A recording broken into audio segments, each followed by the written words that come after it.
This thing on. Ladies and gentlemen, I am speaking with one of the legends of the sport today, Hobbs Kessler. If you're curious about how a 22-year-old can sign professional with Adidas out of high school and then go on to honestly outlive the expectations that were put on his name, today's conversation is for you. He recently, less than 2 weeks ago, set the world record in the 2,000-meter indoor race, running 4:48 and some change. That is essentially running a 3:48 mile and then running a whole nother lap at sub 4-minute mile pace. This guy is an absolute stud at such a young age. He's done other remarkable things in the sport that would make this intro way too long. In this conversation, we break down the training and mindset that it took to break this world record. We break down that race itself, and we also break down his third place finish at the Wanamaker Mile at the Milrose Games this year. Then we talk about his future goals for the rest of the year, and specifically the training he does to run such incredible races at such a young age. If you enjoy this one, share it with a friend. That is the easiest way in which we can grow. Give us a 5-star review on Spotify or Apple Podcasts. It means the world when you do that. And make sure you share this podcast with a friend. Without further ado, enjoy this conversation with the legend, the man, the myth. I totally mixed up those words, Mr. Hobbs Kessler. Ladies and gentlemen, I'm joined by a stud. Every time I have him on, every couple months or every year, it seems the titles get longer and longer. This time, world record to his name, Hobbs Kessler. Welcome back. How you doing, man? Oh, I'm doing good. You're flattering me. It feels good. Thank you.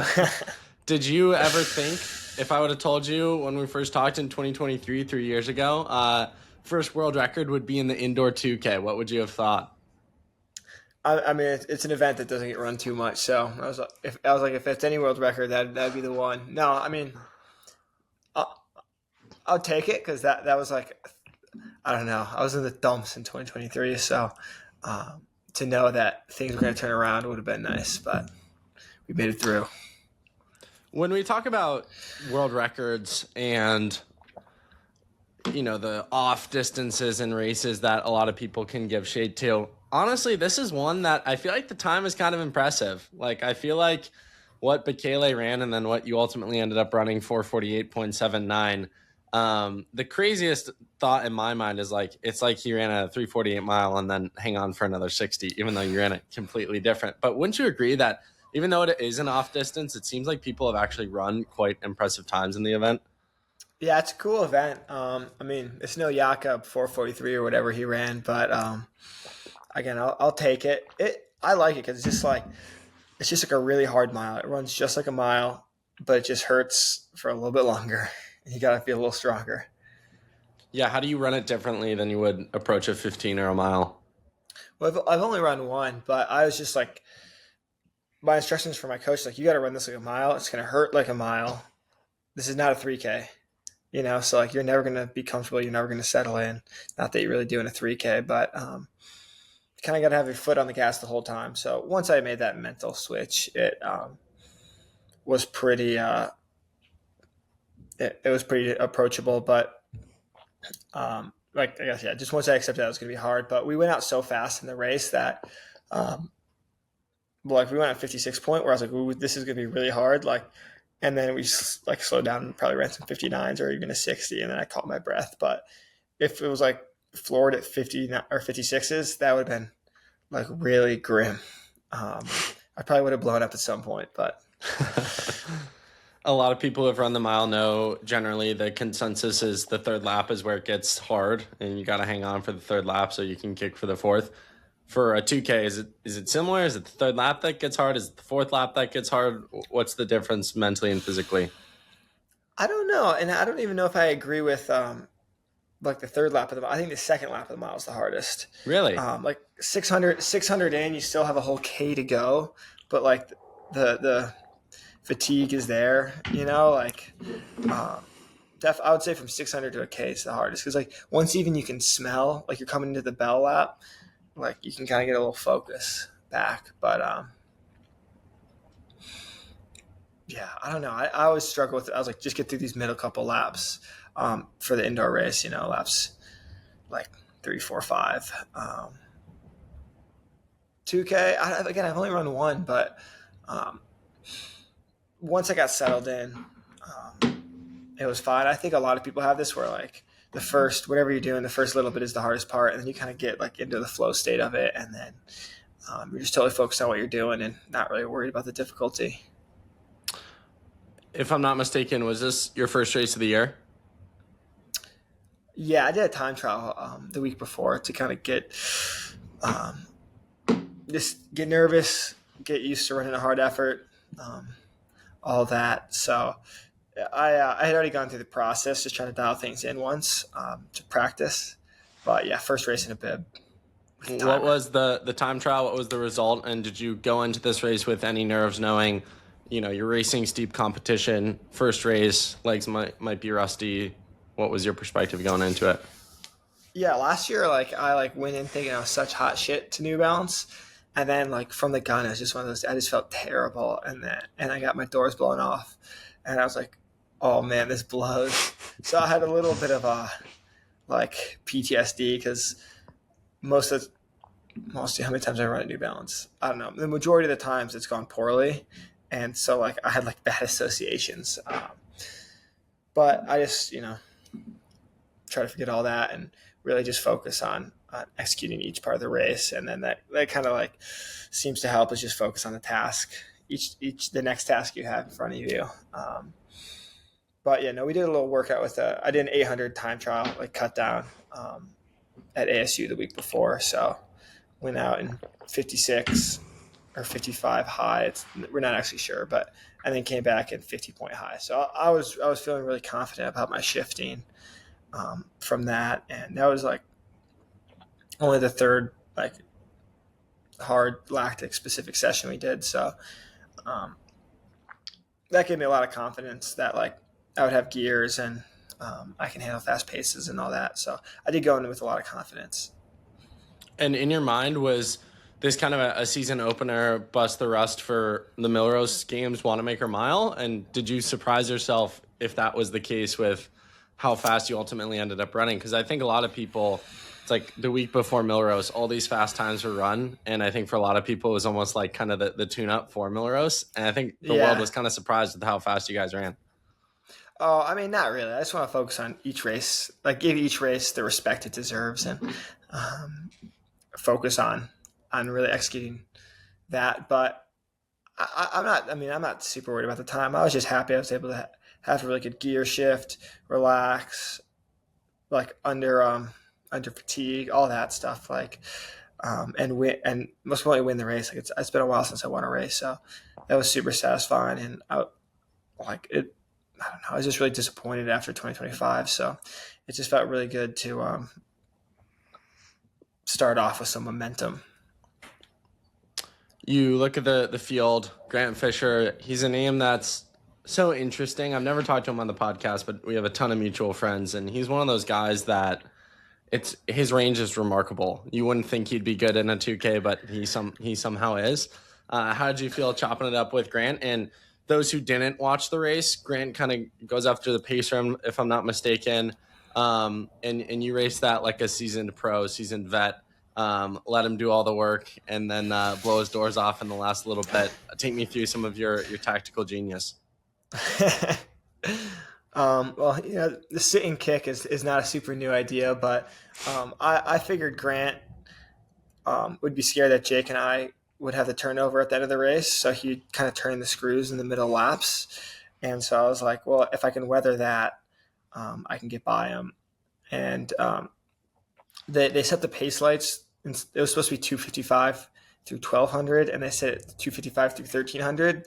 Just a logistics error on the meets part, and which is so quite a bit different. I think that's 55 place or whatever. So it went out. The pace lights were out in 55, and everyone kind of got dragged through in 56, and we're like, oh man, we were told that was going to be a 59. So we thought we ran a 56, thinking it was 59. We're like, man, everyone's thinking shit today. I'm not sure what's going on. And then eventually we found out, figured out what was going on. And the pacer, Davis Bove, did a really good job, adjusting and pacing without the lights and stuff. But that 56, I think, actually, it hurt Grant more than it hurt me.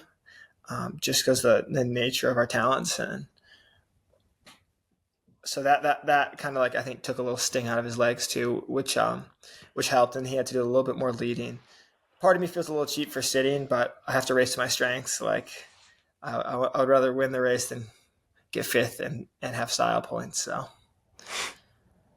A win is a win, as they say. A win is You a win. mentioned 255 through 1300 as opposed to 1200 for those who have never run at those speeds.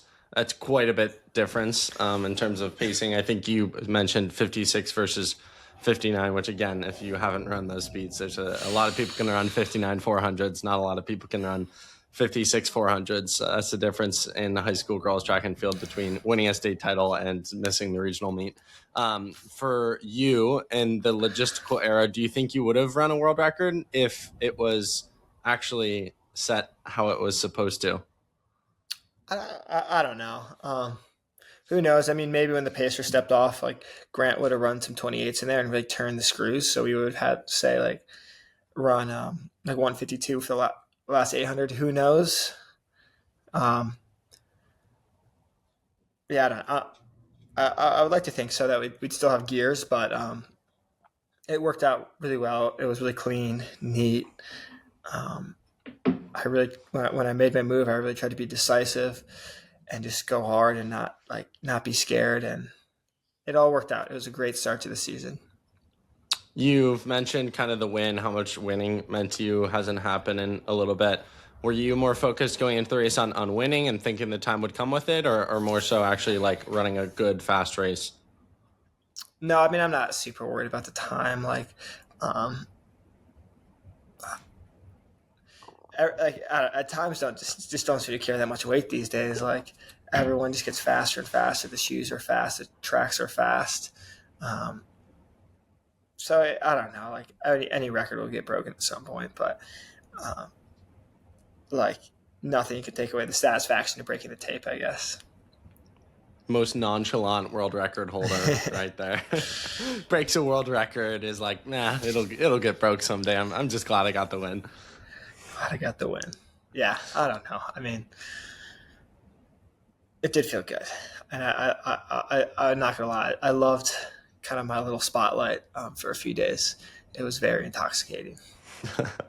Yeah, I know contracts are private and all that, so you can plead the fifth on this, but for Adidas or even what you know of other companies, do you is it just world record bonus, like just like in your contract, just like any world record, or is it specific distances? Do they cater to the random ones like this? No, I think that loophole's been at least in my contract is plugged. The Kyle Merber DMR situation, I think, put an end to all that. So I just if just for Olympic events, yeah. Otherwise, that'd be cool because you could farm random records and Call up the Olympics, get them to put the 2K in there. yeah, let's do that. No, so did not get anything for that, but I got the satisfaction of it.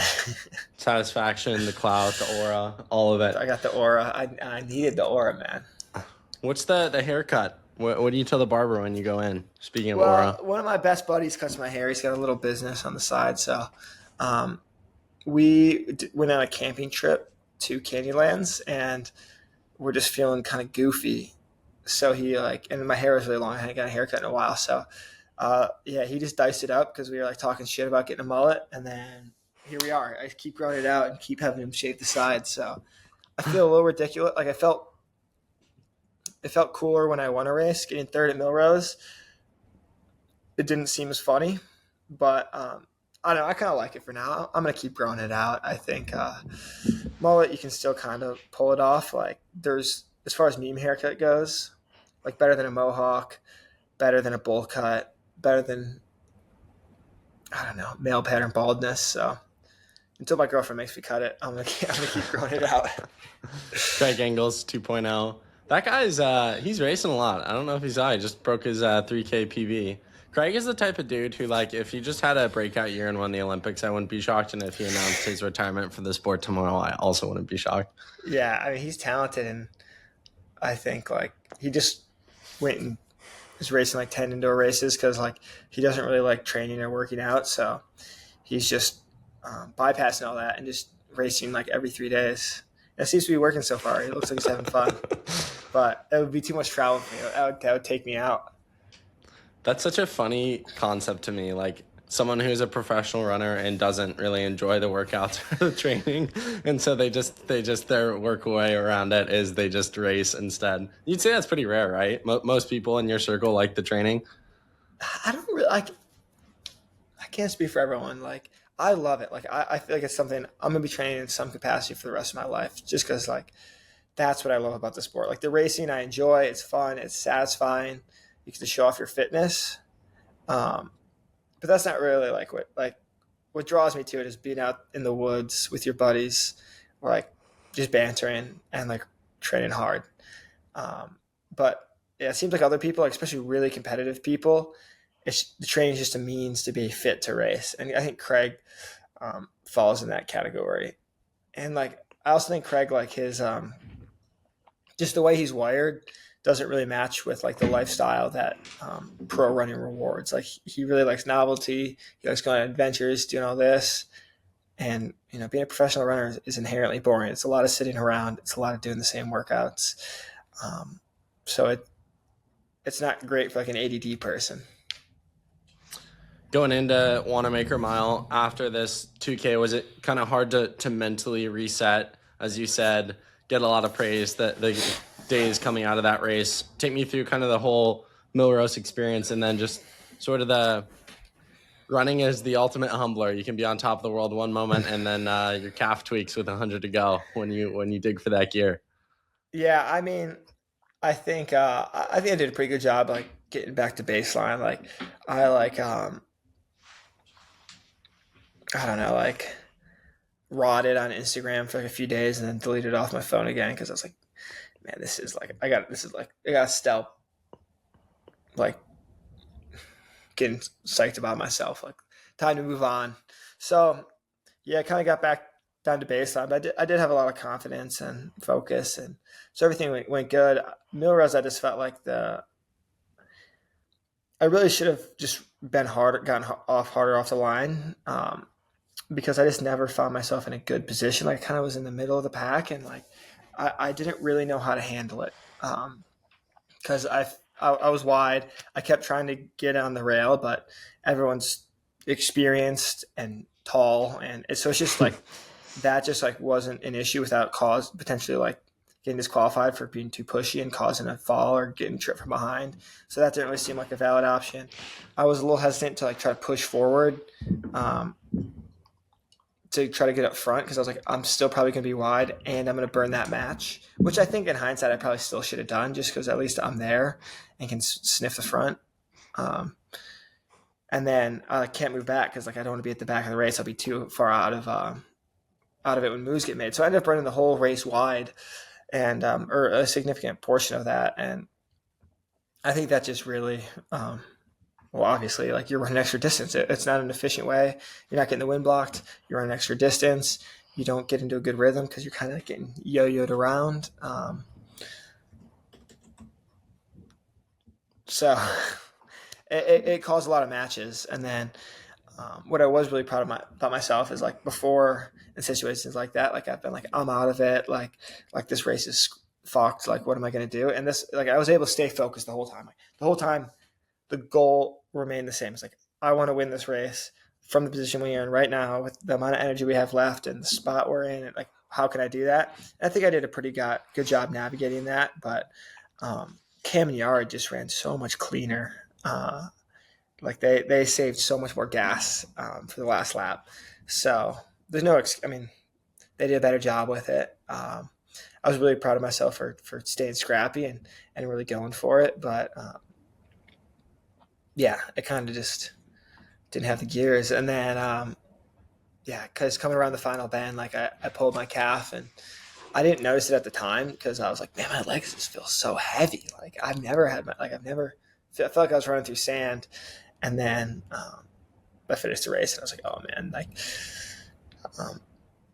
that makes sense. But I don't think even they had the momentum on me. I was going to maybe I would have battled for Yard for second, but Cam, all credit to him. He ran smart and balled, and he deserved that win. But I don't know where I was going with that. Yeah, so we'll take the benefits, or things we did well, and try to learn from the mistakes as always. But I definitely am a little bummed. I really wanted to win. Wanamaker Miles, one of those like non-Olympic races that I feel like is on people's minds. Lucky news for you, you're 22, dude. So big future I ahead. know. Still, my lowest finish is third. So wow, actually, that's not true. Sorry, that is totally not true. I got like 15th my first year as a pro. That was a lie. Okay.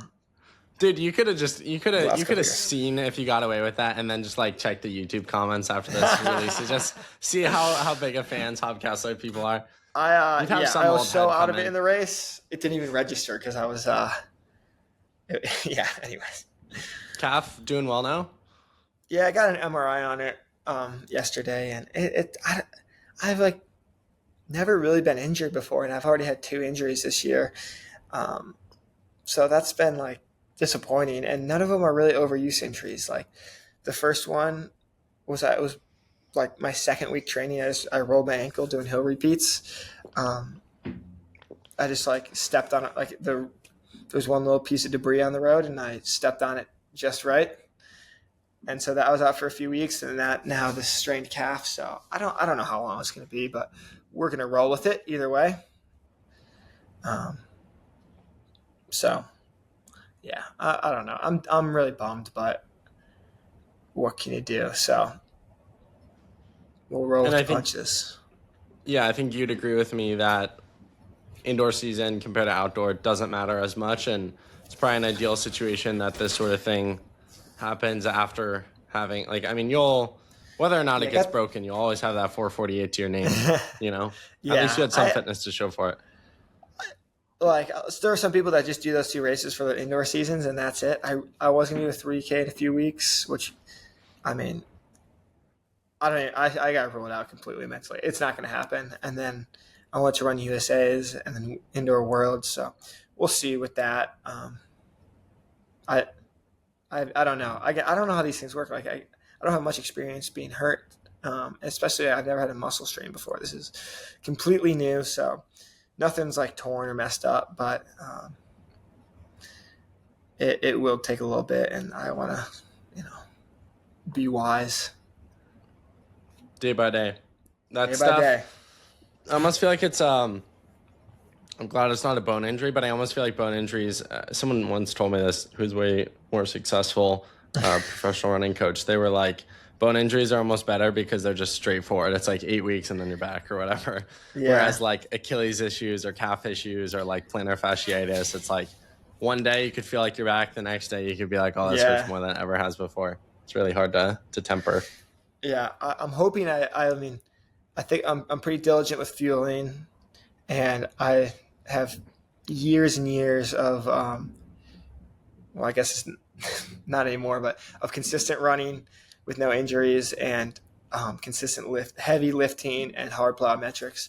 So I feel like those are the things that you can really do to minimize all injury, but particularly bone injuries. So I guess I knew there would be a slight risk that like I could mess myself up because like that New Balance track is so wide and it's so hard that every year I've run there, I'm always sore a week later for Milrose pre-meet without fail, and it's always been fine.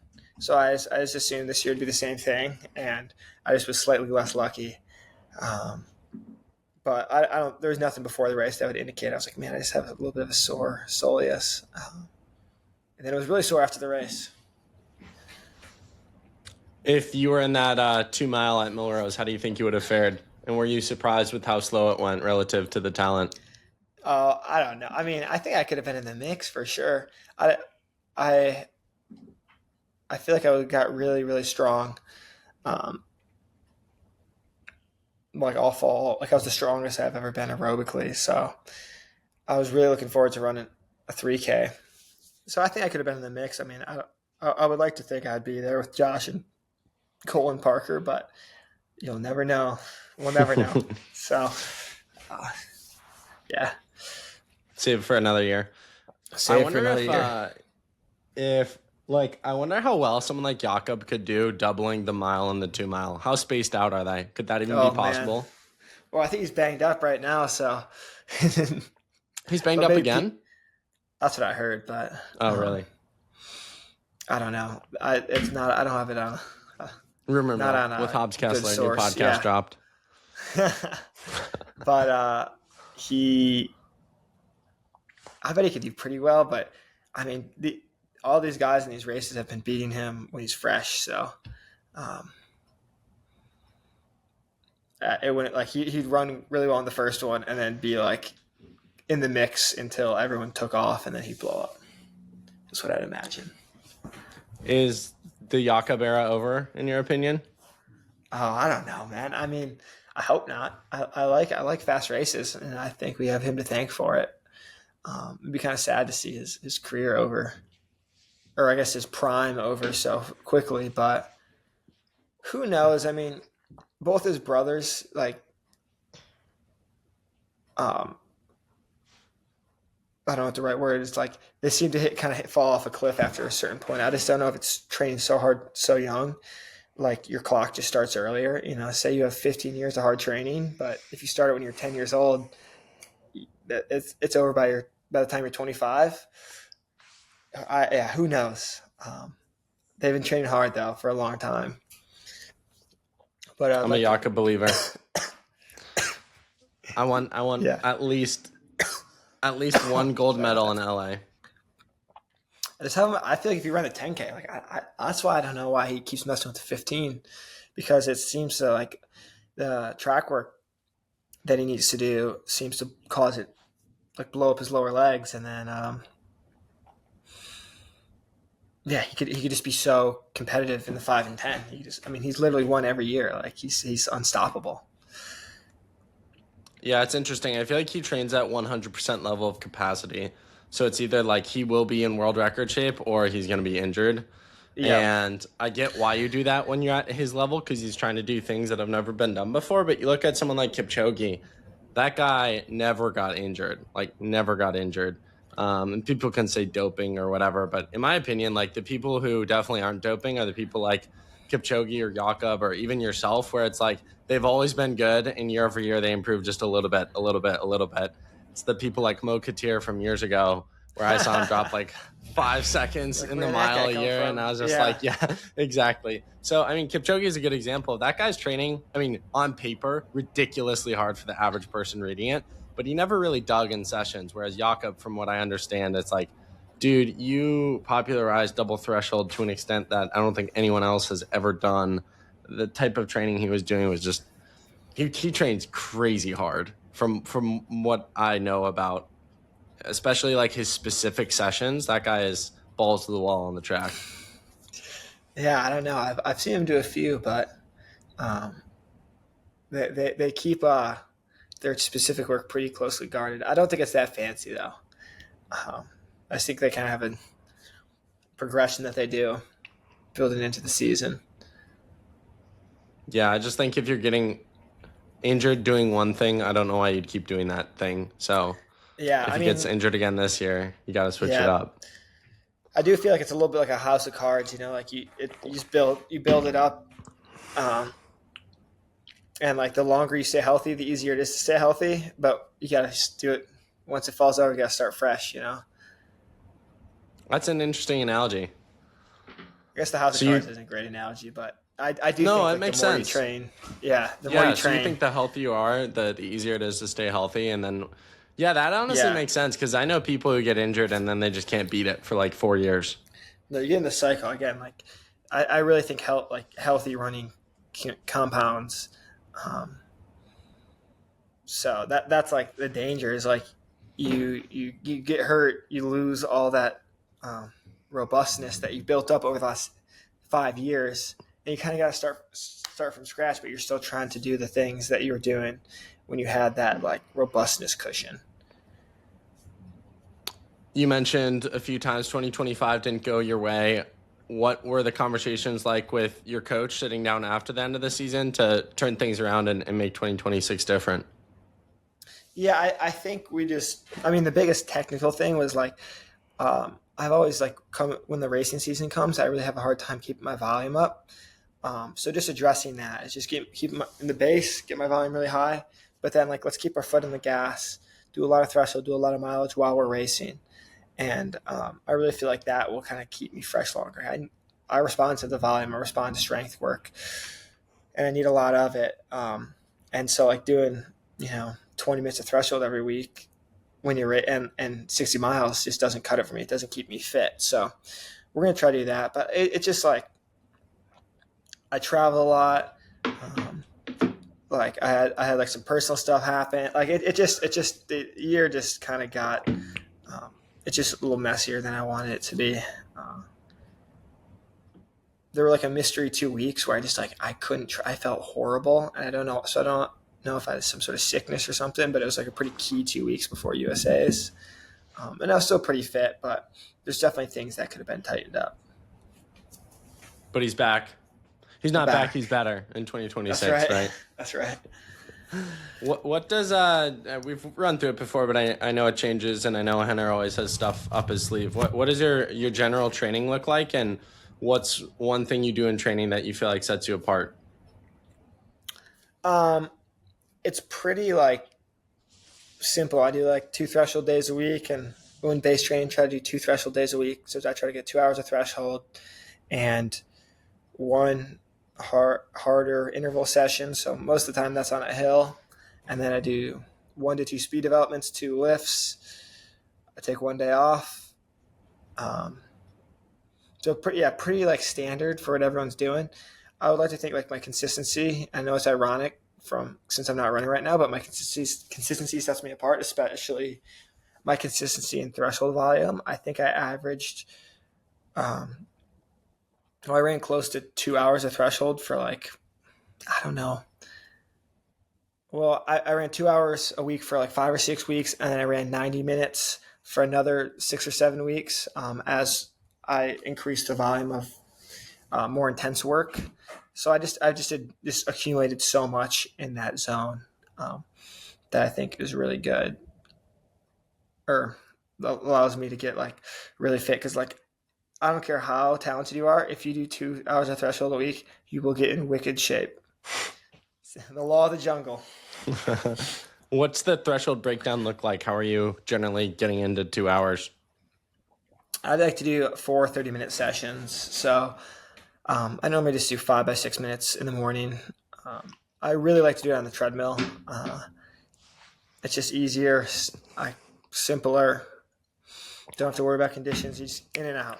So I do that in the morning. Then I'll do a lot of Ks. That's probably my favorite distance for threshold, or 3-minute reps. And then try to do 400s once a week. I hate doing 400s.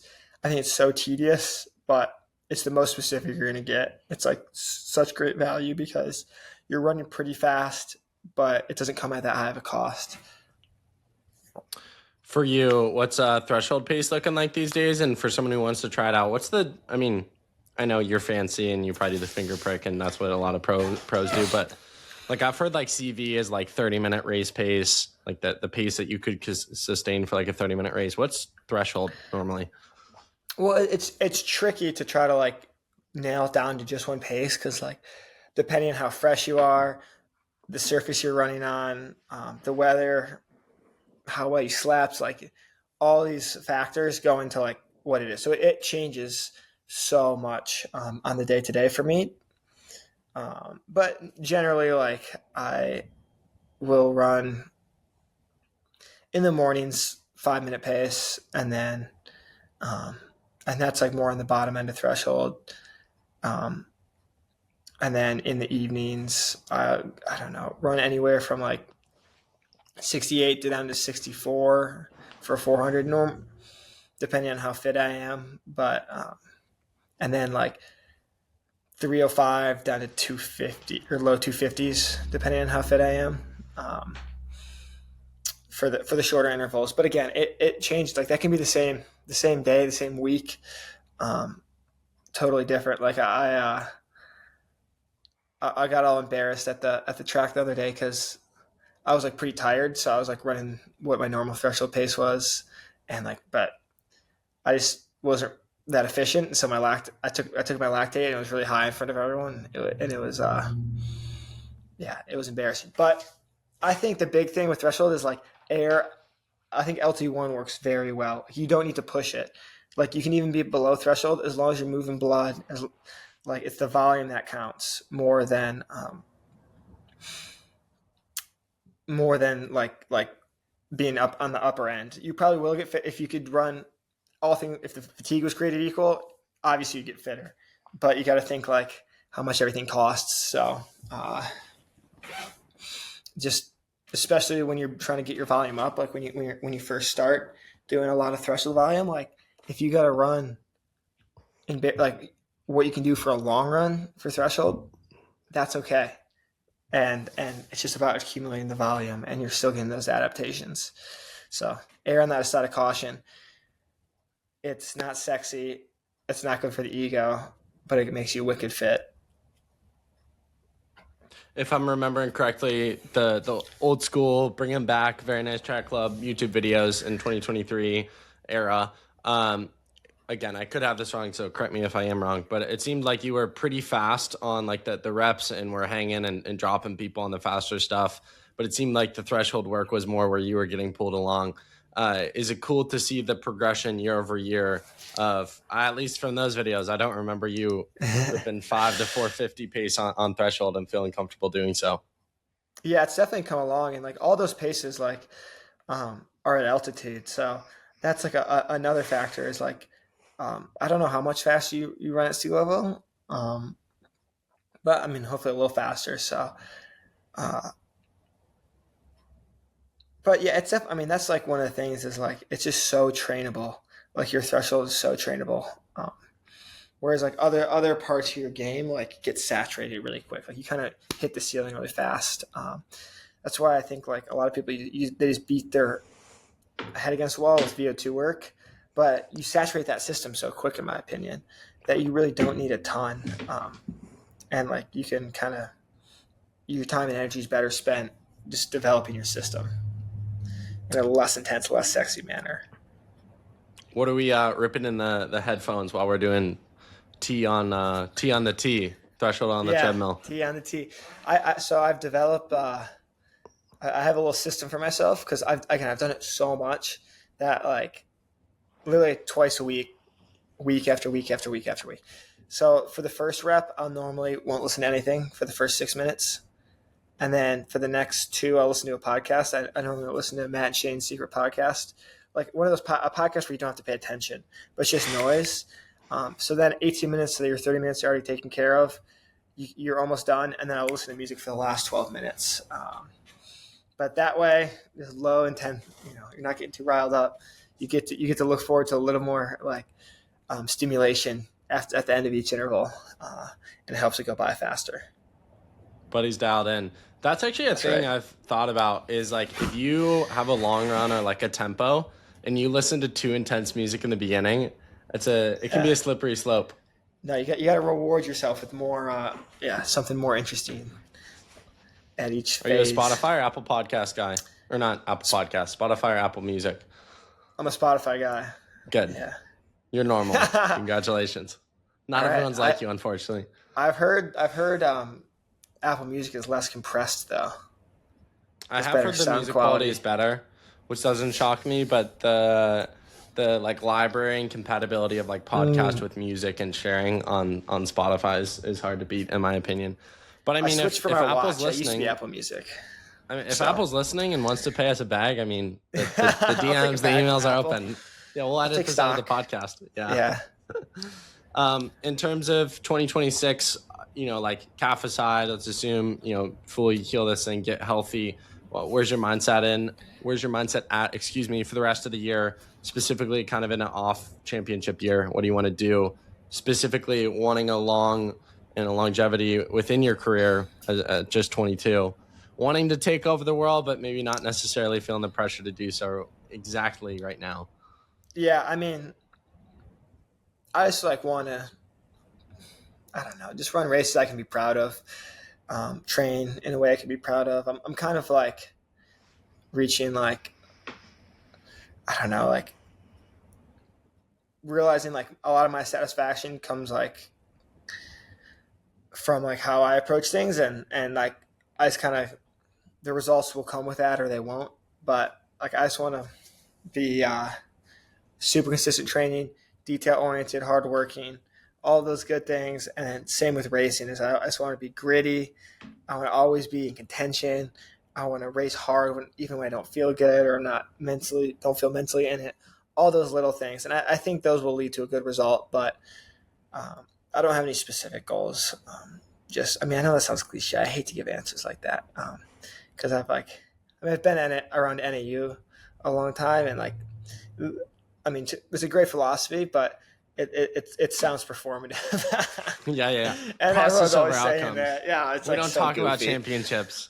However, it does work, and it also, especially, not only does it work for the results, but it also just for your like own fulfillment and satisfaction, and it just kind of like helps you frame things in an important way, like what's important, what matters, and all that garbage. You had mentioned something earlier on about that kind of time trial being like maybe like a third interval or third kind of specific session going into the 2K. What was the training like to run a time like 4:48? And you don't really train specifically for a 2K, so how are you able to run so fast for kind of an off distance? Yeah, I mean, you train like the exact same you would for a mile or for a 3K. I just did threshold and hills all year. I ran a road mile in Hawaii, so we'll count that as workout number one. Even though it was like 6 weeks before, but anyways, and then again, the hills kind of count for like you get really lactic. The mechanics are pretty similar, so it's relatively specific. But as far as like hard track sessions, I did a session where I did 6 times 800, 300, off short rest, like a short rest, and then I had a long set rest. And then I did like a mile specific workout, and then that time trial, and then some 3K pace after. So 3 track sessions, 1 race, and then a bunch of hills and threshold and lifting. And that was about it. I really wanted to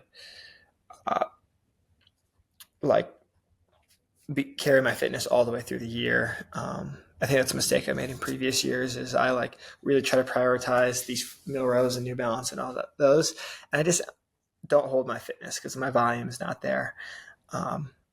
So I did just enough I feel like I could be competitive at those races while still training hard. I think there's one thing left on our plate to talk about, and it would be your better profession, rock climbing. Oh, I know where this is going. Yeah. Yeah, you do know where this is going. What's your take, Alex Honnold?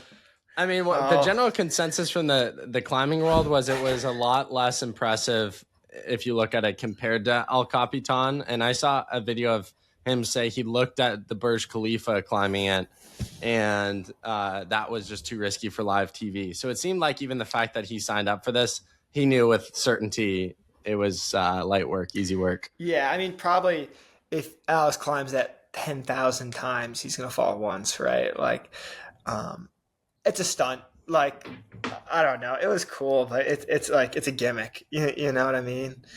I would say it's like closer to like Nitro Circus than it is climbing. It happens to involve climbing bits. I mean, I was watching the stream. It looks really easy. It looked like for most of it a ladder, and then those little overhanging things was maybe a little boulder problem, but the holds were still huge. It's still like most of your hand. So how far up could you have gone? I mean, I could before I got scared. Well, let's just say this: if I had a rope on, you could climb the whole thing, no problem. You think you could climb the whole thing that Alex did with a rope? Yeah, definitely. I mean, I think most semi. Are you the most impressive? Are you the most impressive? What have you run in the mile? I don't know, 3:40 something. 46. Yeah. Are you the most impressive guy who can run 3:46 in the mile and then climb a building that Alex Honnold could build? When's this collab dropping? I had a goal of climbing 5:14 and breaking 4 in the mile on the same day.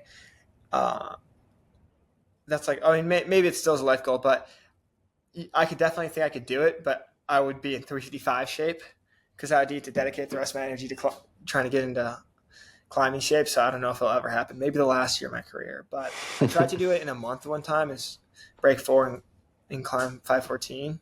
But I hadn't done any climbing beforehand, so going from like couch to 514 sounded easier in my head, and I got nowhere close. But I climbed a few 513s this year, so I was pretty proud of that. What's funny is most of my family and extended family, like no one in my family seriously watches the sport of running. I could call my mom right now and say, hey, Hobbs Kessler so-and-so, and she probably wouldn't know what I'm talking about. But I do remember what did get you publicity in like a family group chat was actually when there was an article written about you that talked about like basically how you had run sub 4 and did the sub 4 equivalent of like climbing. Yeah. So I do think I don't know if there's a sponsor out there or a documentary crew, but I actually think that part of your story does go undersold because that does reach the masses. It makes you a lot more, so much more unrelatable in an even already unrelatable sport, you know? My climbing gets less impressive each year as it atrophies, but. Well, doesn't Henner climb too? Your coach climbs? Yeah, he climbs almost every day. Wow. That's how we met. Yeah. But climbing, I mean, it takes, just like running, you got to climb a lot to be good at it. And I don't climb ever, or almost never. Locked in on the sport right now. I'm locked in when I get paid for it. My day job. Yeah. Final question in a few words. Sam Ruth, 16 years old. By the way, he came on the podcast the week before, so maybe it correlates. Maybe you're going to go have like a 10-second personal best in the mile, around 3:36 next week. But yeah, what's your take on these kids? I mean, even Cam Myers running so fast. What's your take on these kids? Yeah, I mean, Cam Myers is 19. He's taken out like he'd be a freshman in college. Dog, I don't even know what to make of it. Between Cooper and Sam Ruth, like before that, I think I was not. Well, I guess there was Niels and Cam Myers. So whatever I did got overshadowed by Niels and Cam Myers, and then whatever they did just got overshadowed by these guys. So there's always a bigger fish. Yeah, I mean, it was pretty incredible. I don't really know what to say about it besides that, but I think just like as someone who's kind of been through all that is like, it will come down at some point. You will struggle at some point. You'll have an off year. I mean, for me, it was pretty immediately after. Cam hasn't had an off year yet. He's a stud, but anyways, there will be struggles, and like I almost got a complex where it's like everything I touch turns to gold, like I'm like unstoppable, and obviously, I mean that's like a 17-year-old's brain working right there. It doesn't running in life doesn't work like that. So I eventually got humbled, and yeah, and had to figure everything out, and it was fine, but. Yeah, not invincible, but enjoy it. Retire some people.